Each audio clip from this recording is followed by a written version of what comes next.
नमस्कार दोस्तों, आपका अपने चैनल मनोज गुप्ता अकेडमी में आपका स्वागत है। दोस्तों, आज हम कक्षा 7वीं के सामान्य विज्ञान में पाठ 15 हमारे उपयोगी पदार्थ इस पाठ का स्वाध्याय अर्थात प्रश्नोत्तर करने वाले हैं। दोस्तों, अभी तक आप लोगों ने इस चैनल को सब्सक्राइब नहीं किया तो प्लीज सब्सक्राइब और चैनल लाइक कीजिए और अपने फ्रेंड्स के साथ शेयर कीजिए।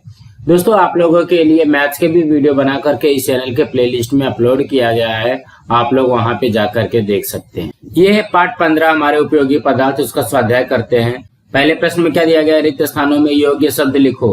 यहाँ पे देखो ऑप्शन में दिया गया सफेद सीमेंट, साबुन, अपमार्जक, अस्थियों की क्षति, दंत क्षय, कठोर, मृदु, पोर्टलैंड, तेलाम्ल, स्निग्धाम्ल। उसमें से पहला प्रश्न है, पदार्थ के पृष्ठभाग से मैल हटाने के लिए पानी की सहायता करने वाले पदार्थ को खाली जगह कहते हैं। इसके उत्तर में आएगा अपमार्जक।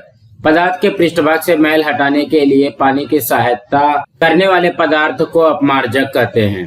दूसरे में क्या दिया गया, खाली जगह रोकने के लिए टूथपेस्ट में फ्लोराइड का इस्तेमाल किया जाता है। इसके उत्तर में आएगा दंत क्षय। दंत क्षय रोकने के लिए टूथपेस्ट में फ्लोराइड का इस्तेमाल किया जाता है। तीसरे में क्या दिया गया, साबुन खाली जगह और सोडियम का लवण होता है। इसके उत्तर में आएगा तेलाम्ल। साबुन तेलाम्ल और सोडियम का लवण होता है। चौथे में क्या दिया गया, संश्लेषित अपमार्जकों का खाली जगह पानी में भी उपयोग किया जा सकता है। इसके उत्तर में आएगा संश्लेषित अपमार्जकों का कठोर पानी में भी उपयोग किया जा सकता है। पांचवें में दिया गया है, निर्माण कार्य के लिए खाली जगह सीमेंट का उपयोग किया जाता है। इसके उत्तर में आएगा पोर्टलैंड। निर्माण कार्य के लिए पोर्टलैंड सीमेंट का इस्तेमाल किया जाता है। अब हम अगला प्रश्न करते हैं। दूसरे प्रश्न में क्या दिया गया है, नीचे दिए गए प्रश्नों के उत्तर लिखो। उसमें से पहला प्रश्न है, अपमार्जकों का इस्तेमाल करने से मैले कपड़े कैसे स्वच्छ होते हैं। इसके उत्तर में आएगा, अपमार्जक के अणु लंबाई में अधिक होने के कारण उसका सिरा पानी के अणु को और दूसरा सिरा मैल के अणु को पकड़ कर रखता है। फलतः तेल या मैल के अणु पानी मिश्रित हो जाते हैं। साबुन पूरे पानी पर सर्वत्र फैल जाता है और धोने पर यह मैल के साथ कपड़े से अलग हो जाता है। अब हम अगला करते हैं।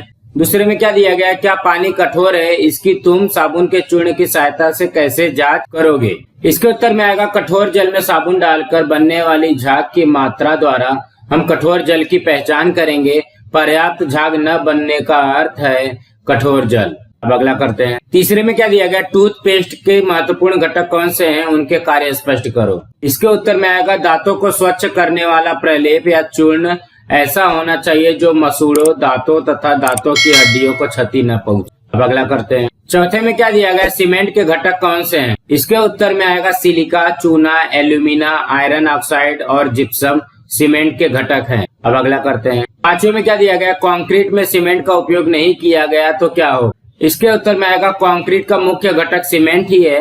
कंक्रीट में सीमेंट न होने पर बालू, गिट्टी इत्यादि घटक उसमें पानी मिलाने पर कठोर नहीं हो सकेंगे, अतः बनाए जाने वाली वस्तु पतरा, खंबा, पाइप इत्यादि अपना आकार नहीं ले पाएंगे। अब अगला करते हैं। छठवें में क्या दिया गया, तुम्हारे द्वारा इस्तेमाल किए जाने वाले अपमार्जकों की सूची बनाओ। इसके उत्तर में आएगा, साबुन, ब्लीच, लॉन्ड्री बूस्टर, दाग हटाने वाले optical brightener, fabric softener, shampoo इत्यादि अपमार्जक हम इस्तेमाल करते हैं। अब अगला करते हैं। सातवें में क्या दिया गया, कीमती कपड़ों के लिए उपयोग में लाए जाने वाले अपमार्जक कैसे होने चाहिए। इसके उत्तर में आएगा, महंगे और मुलायम धागे वाले कपड़ों के लिए उपयोग में लाए जाने वाले अपमार्जक रीठे या सिकाकाई से बने होने चाहिए। अब अगला करते हैं। आठवें में क्या दिया गया, पृष्ठ सक्रियता का क्या अर्थ है। विभिन्न अपमार्जकों के पृष्ठ सक्रियता के लिए उत्तरदायी 3 रसायनों के नाम लिखो। इसके उत्तर में आएगा, किसी पृष्ठभाग पर आसानी से फैलने के गुणधर्म को पृष्ठ सक्रियता कहते हैं। अपमार्जकों में पृष्ठ सक्रियता होने के कारण झाग बनती है।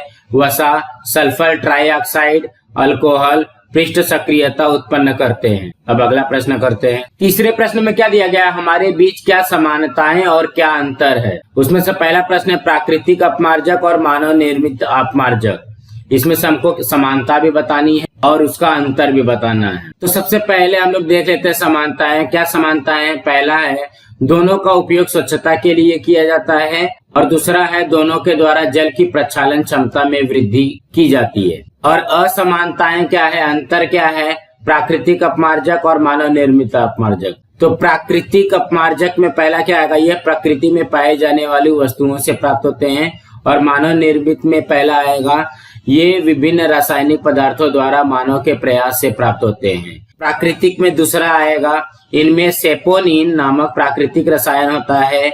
मानव निर्मित में दूसरा आएगा, इनमें रंजक द्रव्य, सुगंधित पदार्थ, रेत, अल्कोहल इत्यादि होते हैं। प्राकृतिक में तीसरा आएगा, कपड़ों पर इनका हानिकारक प्रभाव नहीं पड़ता। और मानव निर्मित में तीसरा आएगा, इनका कपड़ों पर हानिकारक प्रभाव पड़ सकता है। प्राकृतिक में चौथा आएगा, इनसे जल भंडारों का प्रदूषण नहीं होता। और मानव निर्मित में चौथा आएगा, इनसे जल भंडारों का प्रदूषण होता है। अब अगला करते हैं। दूसरे में क्या दिया गया, साबुन और संश्लेषित अपमार्जक। इसके उत्तर में आएगा समानताएं में पहला, दोनों का उपयोग स्वच्छता के लिए किया जाता है। दूसरा, दोनों जल की प्रक्षालन क्षमता बढ़ाते हैं। अब यहाँ पे अंतर देख लेते हैं, साबुन है और संश्लेषित अपमार्जक है। साबुन में पहला आएगा, साबुन बनाने के लिए सोडियम हाइड्रोक्साइड, पोटेशियम हाइड्रोक्साइड, वनस्पतिक तेल तथा नमक का उपयोग किया जाता है। संश्लेषित अपमार्जक में पहला आएगा, संश्लेषित अपमार्जक बनाने के लिए वसायुक्त पदार्थ तथा मिट्टी के तेल का उपयोग किया जाता है। साबुन में दूसरा आएगा, कठोर पानी के साथ इनका उपयोग करना साबुन का अपव्यय है। संश्लेषित अपमार्जक में दूसरा आएगा, इसका उपयोग कठोर पानी के साथ भी कर सकते हैं। साबुन में तीसरा आएगा, यह उत्तम प्रक्षालक नहीं है। और संश्लेषित अपमार्जक में आएगा, यह अति उत्तम प्रक्षालक है। साबुन में चौथा आएगा, साबुन द्वारा प्रदूषण बहुत कम होता है। और संश्लेषित अपमार्जक में आएगा, ये भयंकर प्रदूषक होते हैं। अब अगला करते हैं। तीसरे में क्या दिया गया, नहाने का साबुन और कपड़े धोने के साबुन में अंतर स्पष्ट करना है और समानताएं बतानी है। इसके उत्तर में समानताएं में आएगा, पहला, दोनों का निर्माण वनस्पतिक तेलों द्वारा होता है। दूसरा, दोनों का उपयोग स्वच्छता के लिए ही किया जाता है। इसमें अंतर आएगा, असमानताएं आएंगे, नहाने का साबुन है और कपड़े धोने का साबुन है। नहाने के साबुन में पहला आ जाएगा, इसके निर्माण में वनस्पतिक तेल के साथ पोटेशियम हाइड्रोक्साइड का उपयोग करते हैं। कपड़े धोने के साबुन में पहला आएगा, इसके निर्माण में वनस्पतिक तेल के साथ सोडियम हाइड्रोक्साइड का उपयोग करते हैं। नहाने के साबुन में दूसरा आएगा, इसमें क्षारीय घटक नहीं होते, इसलिए त्वचा पर घाव नहीं होते। और कपड़े धोने के साबुन में दूसरा आएगा, इनमें स्वतंत्र क्षारीय घटक होने के कारण यह कपड़ों को स्वच्छ करता है। नहाने के साबुन में तीसरा आएगा, इसमें बहुत महंगे सुगंधित पदार्थों का उपयोग किया जाता है। और कपड़े धोने के साबुन में तीसरा आएगा, इन साबुनों में सस्ते सुगंधित पदार्थों का उपयोग किया जाता है।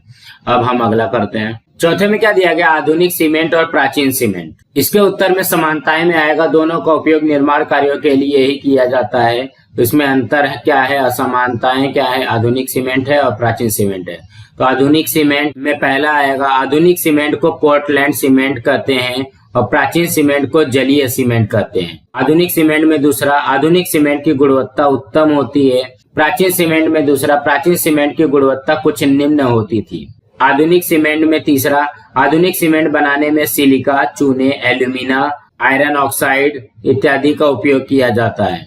प्राचीन सीमेंट में तीसरा, प्राचीन सीमेंट बनाने में केवल भीगे हुए चूने और ज्वालामुखी से निर्मित राख का उपयोग किया जाता था। अब हम अगला प्रश्न करते हैं। चौथे प्रश्न में क्या दिया गया, कारण स्पष्ट करो। उसमें से पहला है, कठोर जल में साबुन का उपयोग नहीं किया जा सकता। इसके उत्तर में आएगा, कठोर पानी में ऐसे विभिन्न लवण घुले होते हैं जो पानी में अस्थायी कठोरता उत्पन्न करते हैं। साबुन का अधिक से अधिक भाग इन लवणों की कठोरता दूर करने में ही खर्च हो जाता है।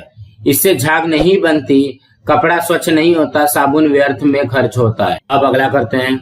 दूसरे में क्या दिया गया है, तेल पानी में मिश्रित नहीं होता है, परंतु पर्याप्त अपमार्जक का उपयोग करने से तेल और पानी एक रूप हो जाते हैं। इसके उत्तर में आएगा, अपमार्जकों के लंबे अणुओं के दोनों सिरों के गुणधर्म भिन्न होते हैं। इसके अणु अधिक लंबे होते हैं। ये अणु अपने एक सिरे से पानी और दूसरे सिरे से तेल के अणु को पकड़ कर रखते हैं। इसके कारण तेल के अणु पानी में मिश्रित हो जाते हैं। अपमार्जक के विशिष्ट गुणधर्म के कारण दोनों मिश्रित हो जाते हैं। अब हम अगला करते हैं। तीसरे में क्या दिया गया, संश्लेषित अपमार्जक साबुन की अपेक्षा बेहतर है। इसके उत्तर में आएगा, संश्लेषित अपमार्जकों का कठोर तथा मृदु दोनों प्रकार के पानी के साथ उपयोग किया जा सकता है। इनकी प्रक्षालन क्षमता भी तीव्र एवं उत्तम होती है। साबुन का केवल मृदु जल के साथ ही उपयोग हो सकता है। साबुन की प्रक्षालन क्षमता कम होती है, इसलिए साबुन की अपेक्षा अपमार्जक उत्तम होते हैं। अब अगला करते हैं। चौथे में क्या दिया गया, कपड़े धोते समय कभी कभी कपड़ों पर रंगीन दाग निर्मित होते हैं। इसके उत्तर में आएगा कभी कभी कपड़ों पर पहले से ही हल्दी या अन्य पदार्थों का पानी गिर जाता है, यह सूखकर कपड़ों पर बना रहता है। साबुन के घटक उस भाग पर अभिक्रिया करते हैं जिससे कोई अलग रंग बनता है जो हमें दाग जैसा दिखाई देता है। अब अगला करते हैं। पांचवें में क्या दिया गया है? दांत स्वच्छ करने के लिए तंबाकू से बने मंजन का उपयोग नहीं करना चाहिए। इसके उत्तर में आएगा तंबाकू अपने किसी भी रूप में स्वास्थ्य के लिए खतरनाक होती है। तंबाकू की मिस्सी का मसूड़ों पर बुरा प्रभाव पड़ता है, मुख कैंसर भी हो सकता है, यह हल्की सी मूर्छा भी लाती है। इसलिए दांतों को स्वच्छ करने के लिए तंबाकू की मिस्सी का उपयोग नहीं करना चाहिए। दोस्तों आज हमारा यहाँ पे पाठ 15 का स्वाध्याय कंप्लीट हुआ। दोस्तों आप लोगों को ये वीडियो कैसा लगा आप लोग कमेंट बॉक्स पे जरूर लिख करके बताइए। इस वीडियो को ज्यादा से ज्यादा लाइक कीजिए, अपने फ्रेंड्स के साथ शेयर कीजिए ताकि उनको भी प्रश्न उत्तर मिल सके और इस चैनल को सब्सक्राइब कीजिए। नमस्कार दोस्तों।